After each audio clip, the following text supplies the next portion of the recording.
नमस्कार दोस्तों, मैं इंजीनियर कौशल किशोर सिंह अपने चैनल इंजीनियर के सिंह यानी एसोसिएट की तरफ से आप सब लोगों के सामने अपने आप को प्रस्तुत किया हूँ।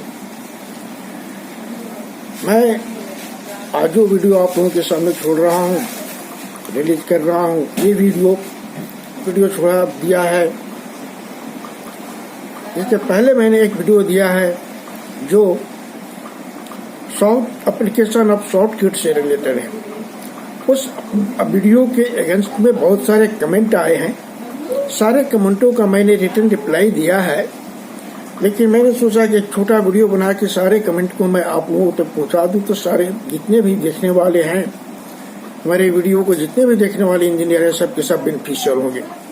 तो let us we are starting. First comment आया है आदित्य कुमार की तरफ से। उन्होंने क्वेश्चन किया है, how much pressure for passing of shortcut from nozzle of machine is required. Mister Aditya, मैं इस बारे में आपको जो इंफॉर्मेशन दे रहा हूँ काफी इंपॉर्टेंट है। Operating pressure should not be less than 30 psi when 100 feet or less shortcut hosepipe is used for the shortcutting. Operating pressure are generally increased about 5 psi for each additional 50 feet of hosepipe and about 5 psi for each 25 feet of that the nozzle is raised above the gun. Second question है, यानी हिंदी में मैं हिंदी में इसको बताऊं कि shortcut को spray करने के लिए अगर हमारे पास मिनिमम 100 फीट का होस है तो हमें कम से कम 40 psi का प्रेशर देना पड़ेगा, और उसके बाद एवरी एडिशनल 50 फीट होस के लिए 5 psi एडिशनल प्रेशर की जरूरत होगा। इसके बाद अगर शूटिंग गन या नोजल को शूटिंग गन के 25 फीट तक हाइट हम ले जाते हैं, 25 फीट हाइट तक हम स्प्रे करते हैं, तो वहां पर एडिशनल 5 psi प्रेशर की रिक्वायरमेंट है। अब जैसे जैसे रिच बढ़ता जाएगा, होस पाइप बढ़ता जाएगा, उसी तरह से आपको इसका प्रेशर का जरूरत पड़ेगा।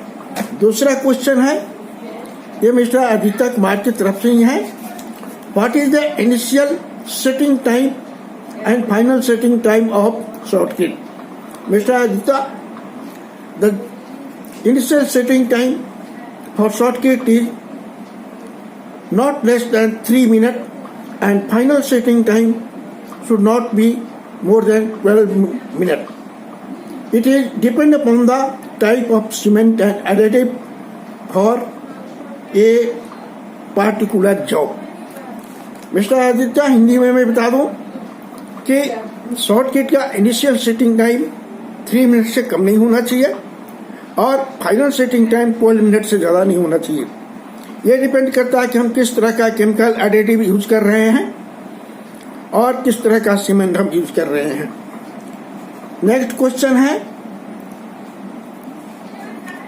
ये क्वेश्चन में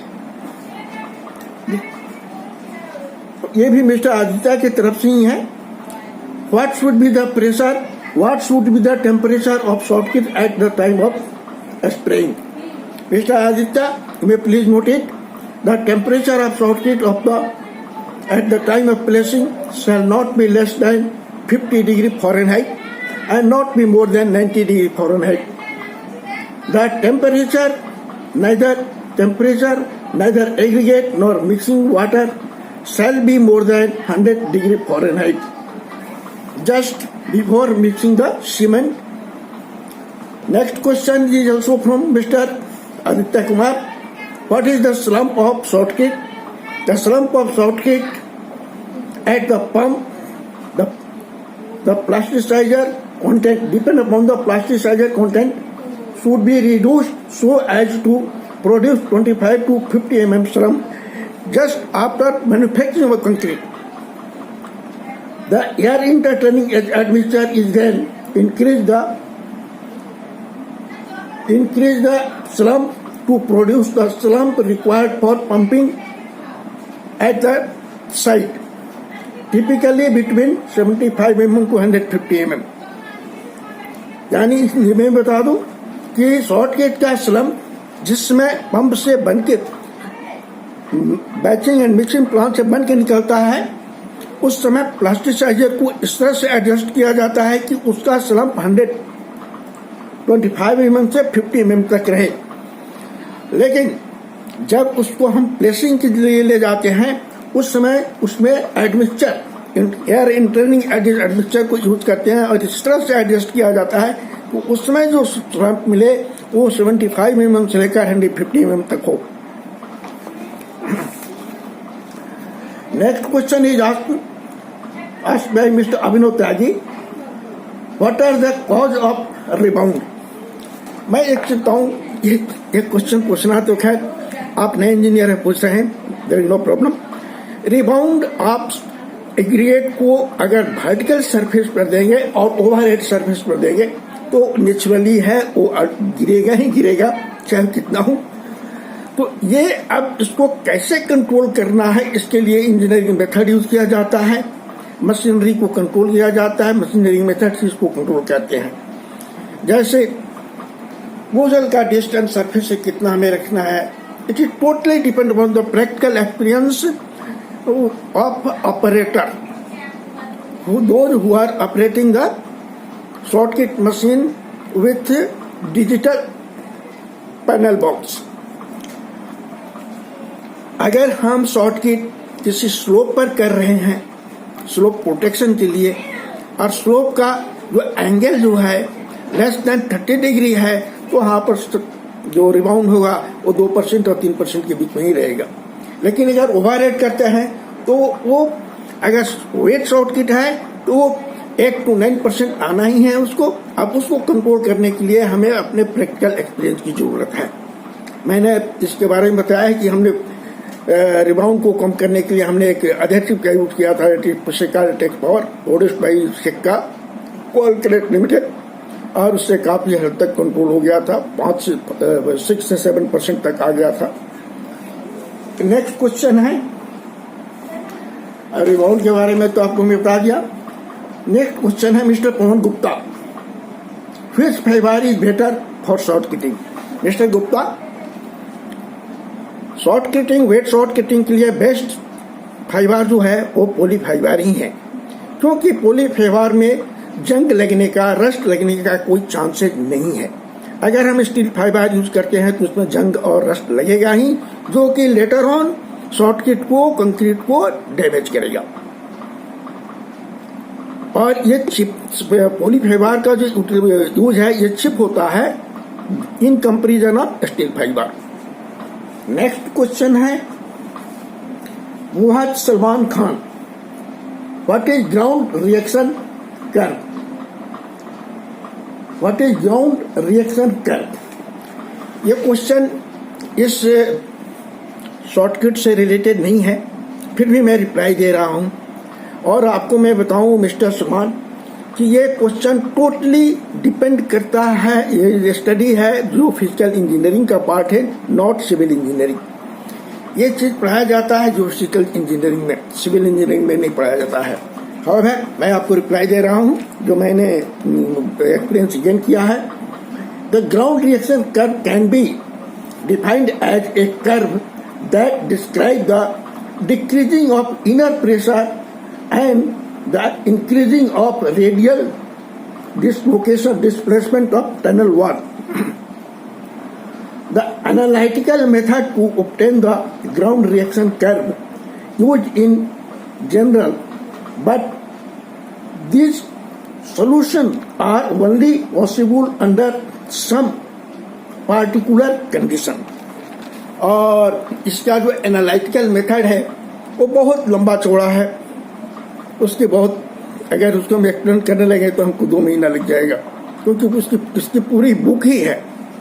तो मैंने डेफिनेशन आपको दे दिया, हिंदी में बता दें कि ग्राउंड रिएक्शन कर्व जो है ये शो करता है कि जैसे टनल का खुदाई करने के बाद जब टनल हॉलो पोर्शन हो जाता है तो साइड से लेटरल प्रेशर पड़ता है, दबाव पड़ता है। उस दबाव के चलते भीतर का प्रेशर कम होता है और बाहर का लेटरल प्रेशर अंदर की तरफ बढ़ता है। उसके चलते जो टनल का वॉल डिक्रीज होता है, डिफ्लेक्ट होता है अंदर की तरफ। इसके रेशियो को शो करने, इसके रिलेशन को शो करने के लिए जो कर्व बनाया जाता है that is ground reaction curve. अब उसका ड्रॉ करने का मेथड वो एनालिसिस करने के बाद ही होता है, जो that is not possible here. अगर इसमें आपको ज्यादा जानना है तो जियोफिजिकल इंजीनियरिंग की जो जियोफिजिकल मैकेनिक्स पढ़िए। जो फिजिकल इंजीनियरिंग में जियोलॉजिकल मैकेनिक्स होता है, जैसे कि अप्लाइड मैकेनिक्स है, उसमें मैकेनिक्स है, उसमें दिया हुआ है। दूसरा क्वेश्चन है इनका कि व्हाट इज प्लास्टिक जोन और elastic zone.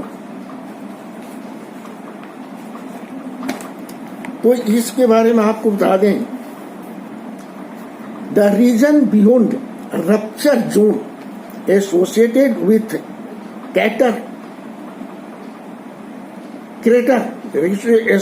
associated with crater formation resulting from an rupture, but in which the soil is permanently deformed and compressed to a high density.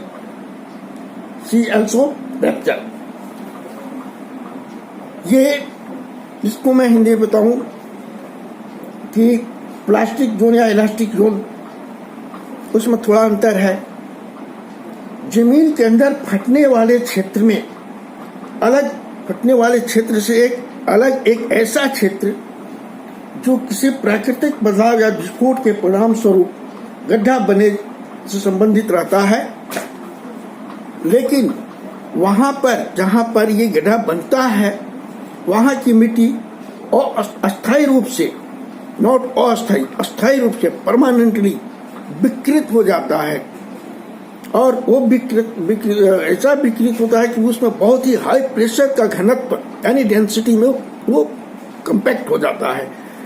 तो इसको ये जो जिस क्षेत्र में होता है, जिस जोन में होता है, जिस एरिया में होता है, उसको कहते हैं प्लास्टिक जोन और या ये इलास्टिक जोन। इलास्टिक जोन का कंप्रेस्ड, इलास्टिक खींचने की स्ट्राव से रिलेटेड है और ये कंप्रेस्ड रिलेटेड है प्लास्टिक जोन।